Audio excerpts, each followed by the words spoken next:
Hello friends, welcome to RS kitchen. आज मैं आपको खस्ता लेयरदार मठरी बनानी बताऊंगी। आप इसे आसानी से घर पे बना सकते हो और कई दिनों तक इसे स्टोर करके भी रख सकते हो। जब भी आपका चटपटा खाने का मन होता है तो आप इसे खा सकते हो। ये कई दिनों तक खराब नहीं होती है। मठरी बनाने के लिए मैंने यहाँ पे लिया है 2 कटोरी मैदा और इसे ग्राम्स में नापे तो ये 250 ग्राम मैदा है। अब मैं इसके अंदर स्वाद अनुसार नमक ऐड कर देती हूँ, थोड़ी सी अजवाइन ऐड कर देती हूँ और इसे हल्का सा क्रश कर लेती हूँ।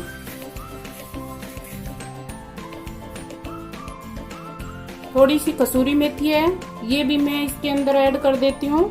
इससे मठरी में बहुत ही अच्छा फ्लेवर आता है। अब मैं ऐड कर देती हूँ इसके अंदर 4 चम्मच घी।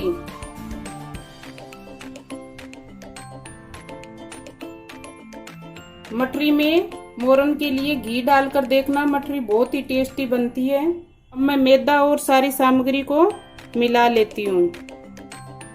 मैंने इसे अच्छे से मिला लिया है। मोरन का कैसे पता लगे कि इसके अंदर परफेक्ट डला है, इसका पता करने के लिए ऐसे हाथों से दबाकर देखते हैं। ऐसे आटा बाइंड हो रहा है, इसका मतलब हमारा मोरन परफेक्ट है। अब मैं इसका टाइट सा डो तैयार कर लेती हूँ।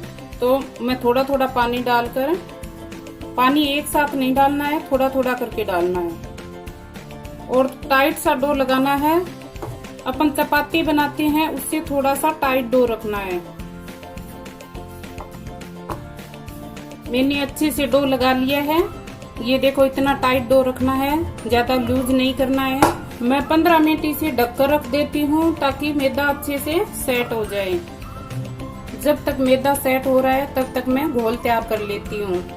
मैं इसके लिए 4 चम्मच मैदा ले लेती हूँ।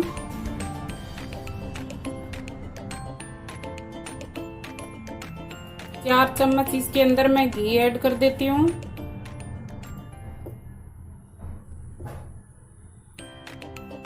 अब इसे मैं अच्छे से मिला लेती हूँ। इसके अंदर लम्स बिल्कुल नहीं रहना चाहिए। अच्छा सा घोल बना के तैयार करना है। इसे साटा भी बोलते हैं। अपन को लेयर अलग अलग करनी है, इसलिए मैदे के अंदर घी डाला है। घी डालने से लेयर खुल जाती है। इस तरह से ये टाइट टाइट घोल बना के तैयार करना है। हमारा साटा बन के बिल्कुल रेडी है। इस तरह से चलाते हुए मैंने अच्छे से इसको फेंट लिया है। इस तरह से बनाकर तैयार करना है। 15 मिनट हो गई है। अब मैं मैदे को देख लेती हूँ। ये देखो, मैदा अच्छे से फूल कर तैयार हो गया है। इसे मैं थोड़ा सा और चलाते हुए सेट कर लेती हूँ। ये देखो, मैदा अच्छे से सेट हो गया है। अब मैं इसकी मठरी बनाना स्टार्ट करती हूँ। मठरी बनाने के लिए मैंने यहाँ पे चकला बेलन ले लिया है। अब ये मैं डो उठाऊंगी और इस तरह से लंबा सा रोल बनाना है।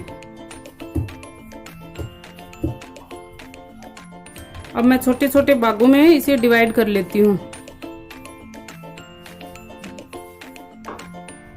अब मैं इसके अंदर डाल देती हूँ। अब एक डो को उठाती हूँ और इसे गोल घुमाकर अच्छे से एक पेड़ा तैयार कर लेती हूँ। अब मैंने यहाँ पे ये सूखी मैदा ली है, इसके अंदर इसको लपेट लेती हूँ। एक बार इसको लपेटना है, बार बार नहीं डालना है सूखा मैदा। अब मैं इसे रोटी की तरह बेल लेती हूँ। मैंने रोटी बेल कर तैयार कर ली है। ये देखो, इतनी पतली रोटी बेल के तैयार करनी है, हाथों की अंगुलियां अंदर से दिखनी चाहिए। ये देखो, मैंने सारी रोटियां बेल कर तैयार कर ली हैं। 250 ग्राम मैदा से 10 रोटियां बन के तैयार हुई हैं। अब मैं आपको मठरी बनाना बताती हूँ। तो मैंने सबसे पहले ये एक रोटी ले ली है और इसके ऊपर ये मैंने साटा तैयार किया था, इसको मैं अच्छे से और मिला लेती हूँ और इस तरह से रोटी पे लगाना है और अंगुलियों से ऐसे फैला देना पूरी रोटी पे। ऐसे पूरी रोटी पे लगाने से रोटी की लेयर अलग अलग खुल जाएगी। इस तरह से पूरी रोटी को कवर करना है।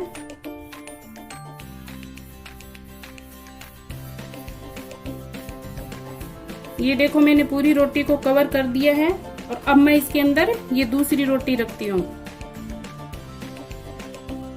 अब इस तरह से ही इस पे लगाना है। अब मैं इसके अंदर ये तीसरी रोटी रखती हूँ। इसके ऊपर ही ऐसे सारी पे लगाना है। अब मैं इसके ऊपर चौथी रोटी रखती हूँ। अब इसके ऊपर भी ऐसे ही फैलाते हुए लगाना है। चौथी रोटी पे भी मैंने अच्छे से लगा दिया है। अब मैं इसके ऊपर पांचवी रोटी रखती हूँ। इसके ऊपर भी ऐसे ही लगाना है। मैंने 5 रोटियां इस तरह से रखकर सारी पे ये साटा लगा दिया है। अब मैं इसे इस तरह गोल गोल शेप में घुमाऊंगी। इस तरह से चलाते हुए इसको थोड़ा सा और बढ़ा लेना है। मैंने इसे राउंड शेप में अच्छे से घुमा दिया है। अब मैं इसे आधे इंच पर कट लगा देती हूँ।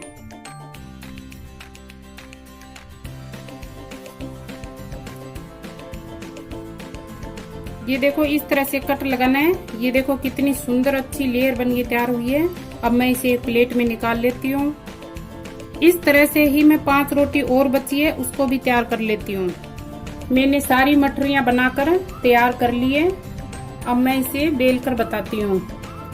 इस तरह से एक मठरी को लेना है और इस मठरी को ऐसे रखना है इस तरह से, और फिर हल्का सा हाथ से दबाना है और फिर हल्के हल्के हाथों से बेलन से ऐसे बेलना है।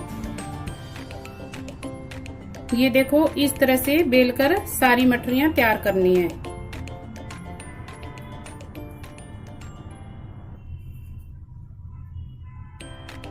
मैंने सारी मठरियाँ बेलकर तैयार कर ली है।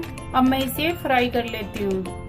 मठरी फ्राई करने के लिए मैंने कढ़ाई में तेल गरम कर लिया है। तेल को ज्यादा गरम नहीं करना है, हल्का ही गरम रखना है। अब मैं इसके अंदर एक एक करके मठरियाँ डाल देती हूँ। ज्यादा गर्म तेल में मठरियाँ डालने से बाहर का कवर इसका टाइट हो जाता है, इसलिए ये मठरियाँ अंदर से खुल नहीं पाती है।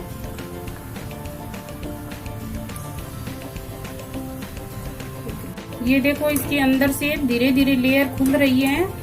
ये देखो अलग दिख रही है लेयर। और गैस का फ्लेम बिल्कुल लो ही रखना है, ज्यादा तेज नहीं करना है, नहीं तो ये अंदर की लेयर खुल नहीं पाएगी। ये देखो धीरे धीरे खुल रही है। ये देखो मेरी सारी मठरियाँ फूलकर अच्छे से तैयार हो गई है। ये एक बार का पाव निकालने में 15 से 20 मिनट का समय लगता है। बिल्कुल लो फ्लेम पर और कम गरम तेल में इसे निकालना है। ये देखो अच्छी सी लेयर बन गई है और इसे मैं एक प्लेट में निकाल लेती हूँ।